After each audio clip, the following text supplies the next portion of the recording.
নমস্কার বন্ধুরা, নবদিগন্ত চ্যানেলের পক্ষ থেকে আপনাদের সকলকে জানাই স্বাগতম। তো বন্ধুরা, এখন আমি আপনাদের সাথে এই ভিডিওতে একটি ভীষণ গুরুত্বপূর্ণ আপডেট তুলে ধরতে চলেছি, যেখানে রাজ্যের যে 26,000 স্কুল সার্ভিস কমিশনের যে চাকরি বাতিল মামলা সুপ্রিম কোর্টে চলছে, এই মামলার জন্য একমাত্র দায়ী হিসেবে মনে করছেন চাকরি যারা ইন সার্ভিস টিচার, তারা মনে করছেন ফিরদৌস শামীম স্যার এবং বিকাশ রঞ্জন স্যার তাদের চাকরিটা খাওয়ার ব্যবস্থা করছেন।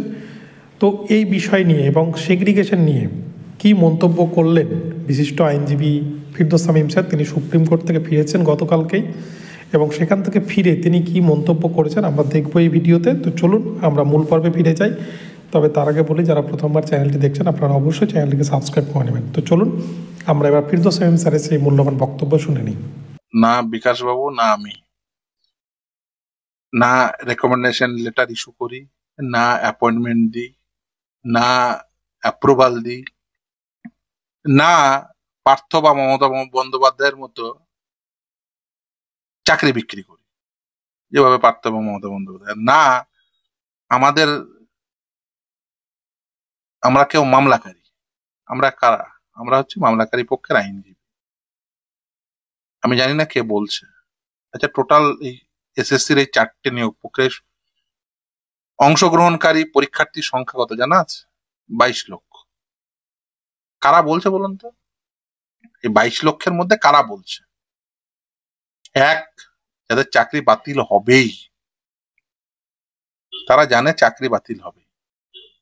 দ্বিতীয় হচ্ছে, এই যাদের চাকরি বাতিল হবেই তাদেরকে তো কেউ না কেউ নিয়ে এসছে। তারা তো সকলে তো আর পার্থ চ্যাটার্জির বাড়িতে বা মমতা বন্দ্যোপাধ্যায়ের বাড়িতে লাইন দেয়নি। তাদেরকে কে নিয়ে এসছে? তাদের বন্ধু বান্ধবরাই নিয়ে এসছে। দেখুন তাদের বন্ধু বান্ধবরা তারা বলছে কিনা খোঁজ নিয়ে দেখুন। এর আগেও তো অনেকেই আন্দোলন করেছেন, সে আন্দোলনকারী নেতা তো চাকরিও পেয়েছেন। কোন কোন আন্দোলনকারী নেতা ছিলেন একটু খোঁজ নিন। তারাও তো ওয়েট লিস্টেড ক্যান্ডিডেট ছিল, খোঁজ নিন না।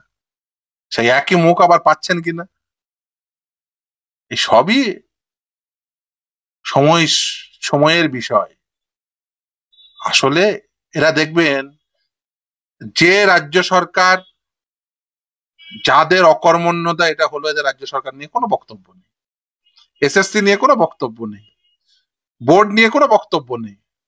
সেগ্রিগেশন কে করবে? বিকাশ রঞ্জন ভট্টাচার্য, ফিরদৌস শামীম, কে করবে? এই বোধ বুদ্ধি যাদের আছে যে সেগ্রিগেশন মানে চাকরিটা বাতিল হয়ে যাচ্ছে বিকাশ রঞ্জন ভট্টাচার্য আর ফিরদৌস শামীমের জন্য, তাহলে এবং তারপরে যদি ক্লেম করে আমি যোগ্য শিক্ষক, তাহলে বুঝতে হবে যে কেমন যোগ্য শিক্ষক।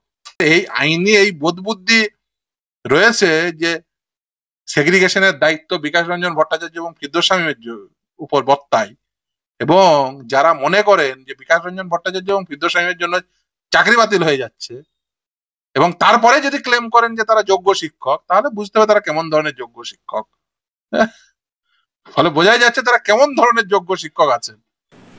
তো বন্ধুরা, আপনারা দেখলেন বিশিষ্ট আইনজীবী ফিরদৌস শামীম স্যার তিনি সেগ্রিগেশন নিয়ে এবং যোগ্য শিক্ষকদের চাকরি নিয়ে এবং বিকাশবাবু এবং ওনার নিজের সম্পর্কে কী বার্তা দিলেন চাকরি প্রার্থীদের উদ্দেশ্যে, এবং কারা কুৎসা রটাচ্ছে বা কারা এইসব বলে বেড়াচ্ছে সে সম্বন্ধেও কিন্তু জানালেন।